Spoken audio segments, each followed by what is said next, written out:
we're at the stage where it's time to remove the rear wheel and get it prepped. Now, me personally, I prep the back wheel and I install the sprocket. That's the first thing I do before I pull any of the other engine kit parts out of the box. It's just the steps I go, the steps I take. It works out really well. Then you don't have to come back here and fool with this stuff at all. The rest of it is just mounting the rest of the hardware. Engine included, if you will. But anyway, I'm going to loosen my axle stud nuts. Sometimes it's a 10, sometimes it's not. This particular bike is an 8mm nut on the back. So I will remove my brake arm clip.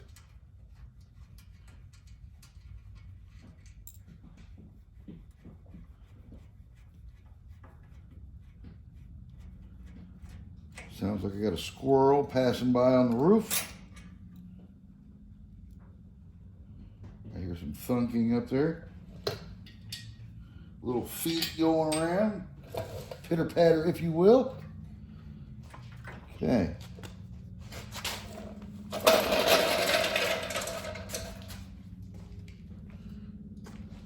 Hold my wheel up so it don't fall on the ground on me.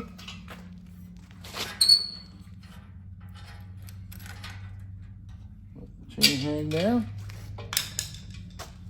And I will get this over clamped in the little mini vise. Now that I have the rear wheel clamped in the vise for your viewing pleasure, I'm going to remove the brake arm, because just like the front wheel, I need to make sure the bearings are properly lubed, because as I stressed before, you're turning it into a motorized bike.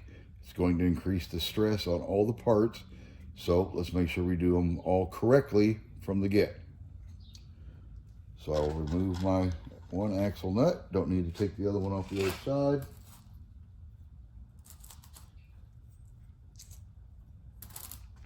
I will hold my brake arm. Sometimes I slide a pipe over it when they're really tight, but I've already loosened this one. But if you can stick a pipe over top of that, as a matter of fact, I'll have it right here. That way you got a better hold on it, because it's going to be really tight. Then I'll remove my nut.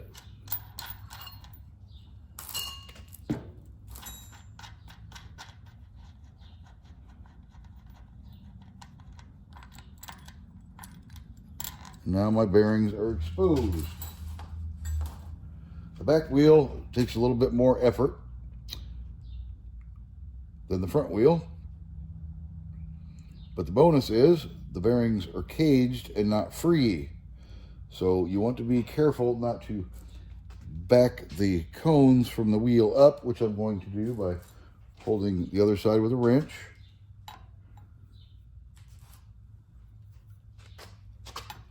And then I will use my brake lever arm to screw, or I should say unscrew. That makes it loose.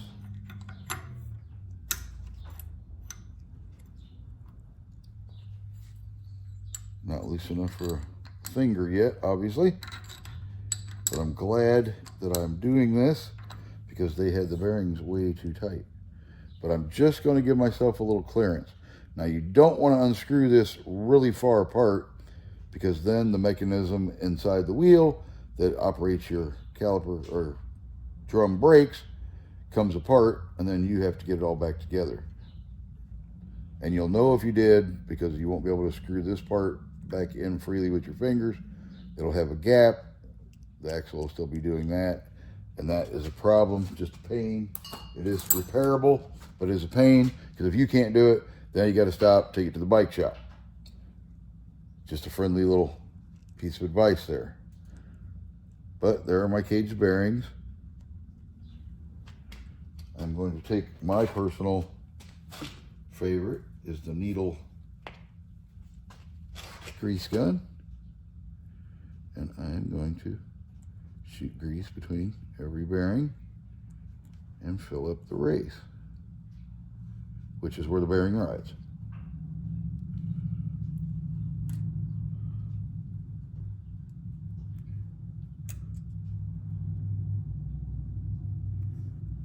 Now I know that my rear bearing is greased, and I will flip it around and do the same thing.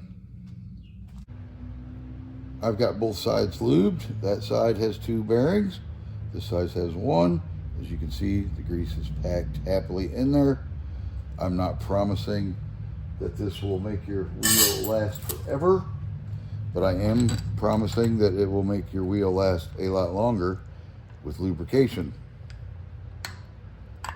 It might have been fine when you were just going to use it around the neighborhood or around the campground to pedal around, because you're only pedaling 2 miles an hour, 4 if you're pedaling really hard.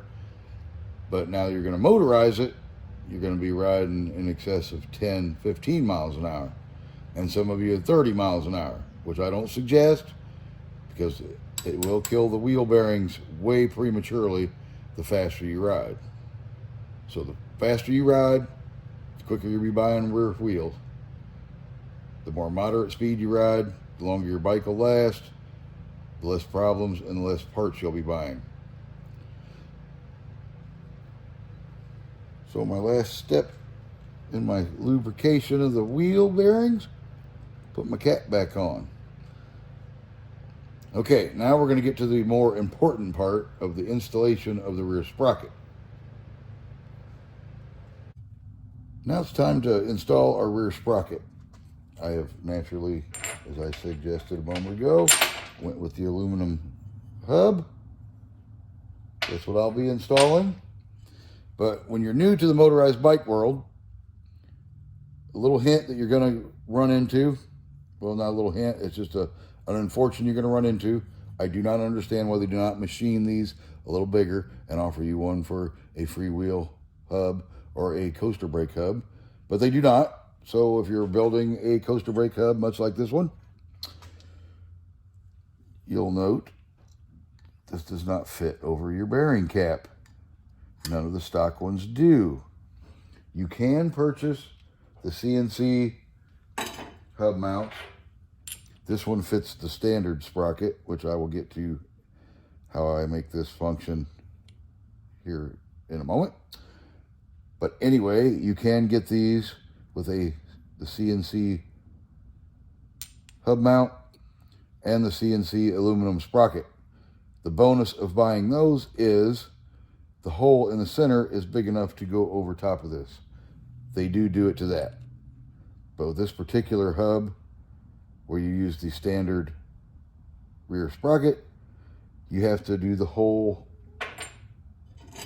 boring and make it bigger yourself, because you do not want to remove your dust cap from your bearings, because now your bearings are exposed to the elements. The grease will run out and your wheel will die prematurely. I've seen people cut the little caps down. I've seen all kinds of stuff. Get rid of this, put a piece of rubber, like biscuit, gasket, whatever you want to refer to it. That stuff just doesn't hold up through time. So if you have to figure a way to make this hole bigger so it fits over.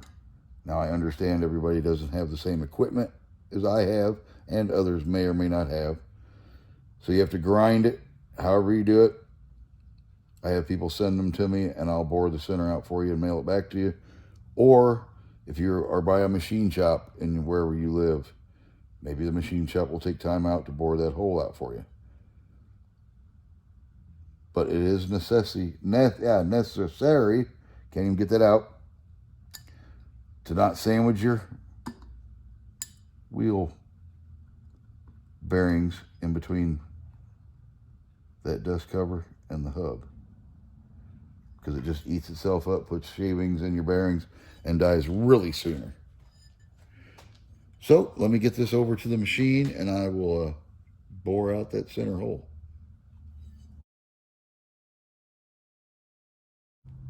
Now is when we start the real work. It's decision time. Now in your kit, when you dig through your bag of goodies, you're going to run across these parts. And it's called the rag joint. It is how you install your rear sprocket to your rear wheel. I personally use aluminum hub. I have never had this brand ever slip. It is for a coaster brake bike, so if you pedal backwards and have the big drum in the middle of your wheel, this is what fits your bike. I've never had one slip. Whoever makes those perfectly machines them. I've used probably hundreds of them, and I've never had a complaint yet. If you get on Amazon or any of those other places, a lot of times they're selling you, unfortunately, the cheap China knockoff. And some of them don't grip the wheel properly, and people have had problems with them. So just buyer beware on that. So anyway, I will explain first. Like I said, I do not use those, and I'll tell you why throughout this here explanation and demonstration. But anyway, if you're going to use them, because you can make them work, I'm just not a big fan of them. People have way more problems with them than they do enjoyment. So why use something that's going to be iffy? But anyway, how they go, you place your bolt through there.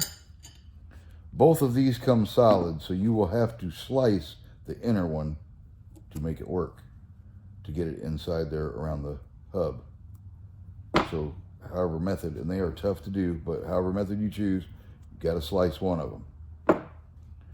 And then we will place one rubber bushing on the back. We will install our sprocket through the spokes. The spokes will be right here.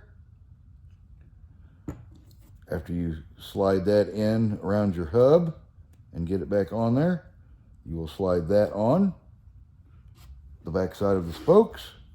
There should be 3 plates in your kit. Sometimes they only have 2. They're half moonish. That all depends who you bought your kit from and what they sent you. And then you will install it as such with your flat washer, your lock washer,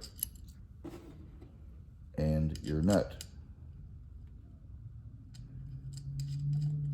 And then you will repeat that the other 9 times, putting your bolts through, and your end result should have all 3 of your flat plates, and you should be mounted to the wheel. Now you have to center it and whatnot, and make sure it's tightened correctly so it doesn't wobble. That is why I'm not a big fan of these. They're a bunch of extra work, and I just don't have any faith in them.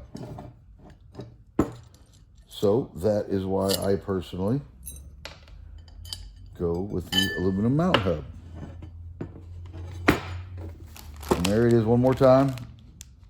That way you can get a good view of it. If you need one, that's the one to buy for the coaster brake bikes. They work perfect. I highly recommend them.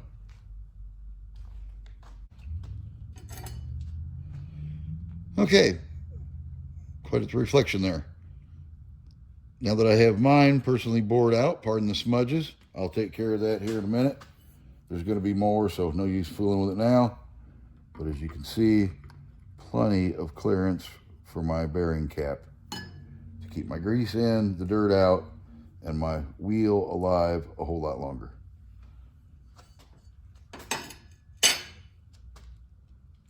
I just wish the factory that made those would do those holes big like that if you have a coaster brake bike, because if you do not have the proper equipment, it is a pain to do. Or buy the other CNC sprocket and hub mount. That's done for you. But this is the way I choose to do it. These are the aluminum hub mounts I choose to use, because I've never had problem 1 out of one of these. Get my top half in there. Oh, little guy let go on me. That's all right. Okay. And that was helpful.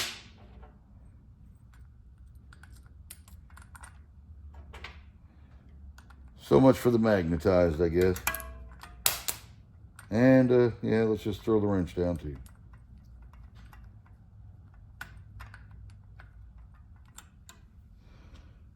One moment, please.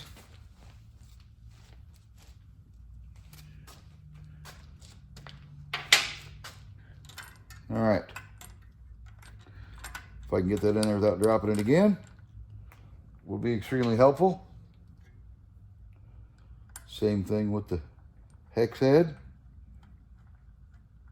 It's just a little easier to screw in than with your fingers. Not a lot of room in there.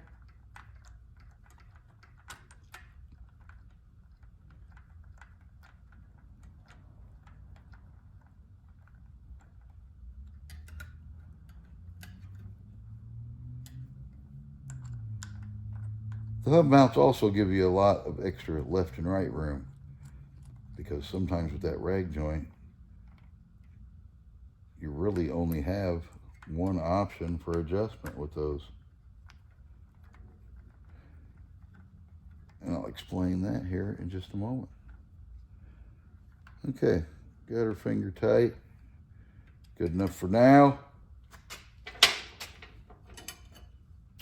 With the rag joint, as you see, the rear gear here is beveled.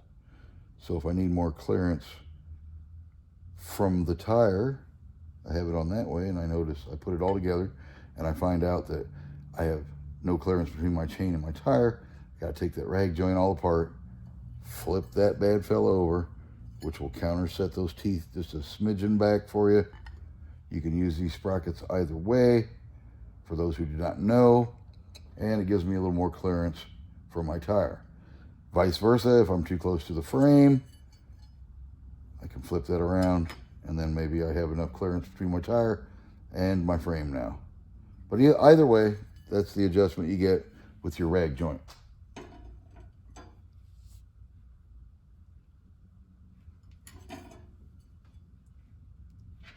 I'm going to choose to assemble that way.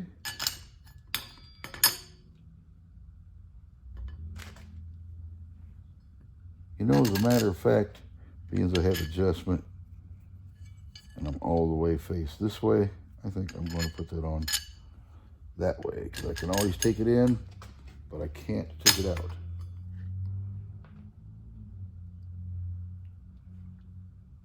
So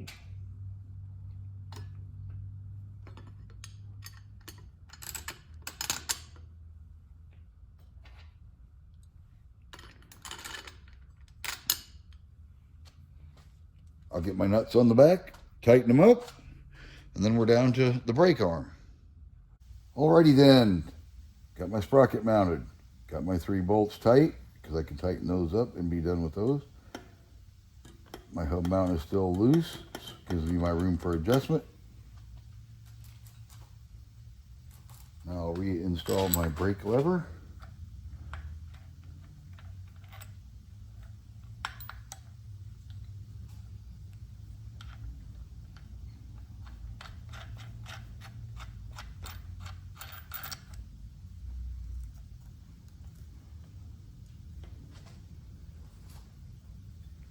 Gives it just a little snugging for now.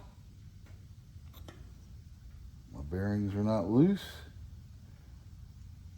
Spins freely, more than I can say than when it did when it came from the big box store. Because once again, they over tighten those, and if I'd have just slapped it all together, that bearing wouldn't have lasted no time at all.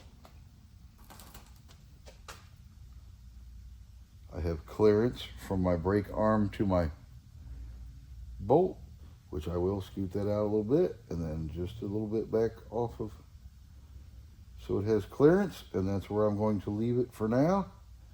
I can adjust it in the future after I have the chain on and the bike fully assembled, which we will get to at the very end as our final adjustments and checks before we go out and fire it up.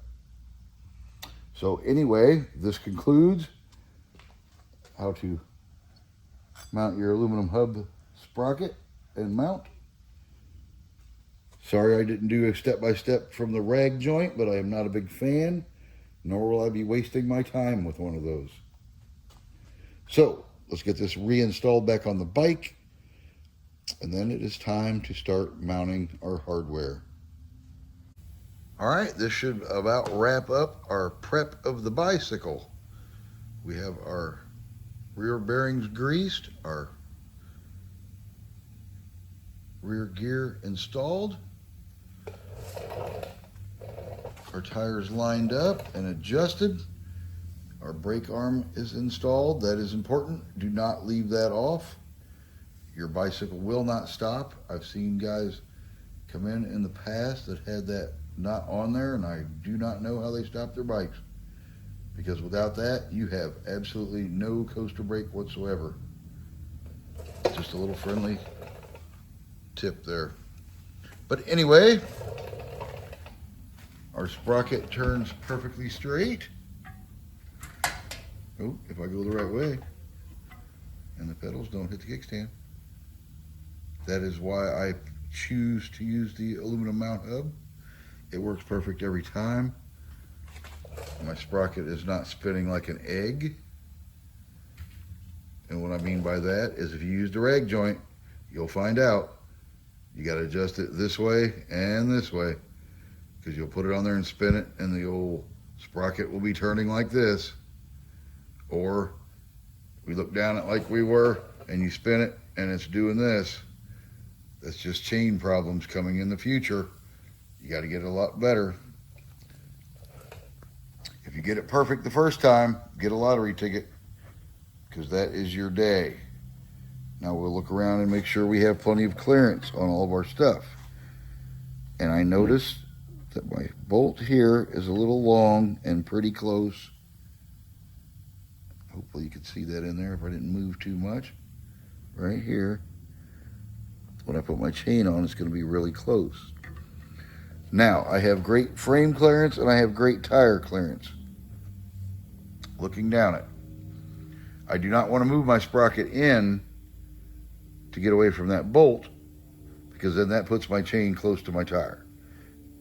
And naturally I can't come out because I hit the bolt, but I have good clearance between my frame and my sprocket there.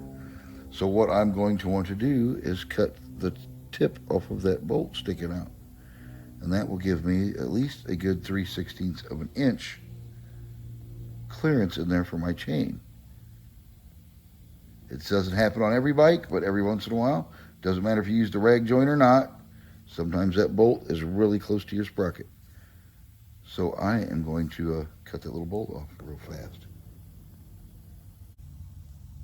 Okay, I personally took a little air die grinder with a small cutoff wheel and reached up in there and trimmed that back. And now I have all that clearance between that bolt head, or bolt actually, and my sprocket.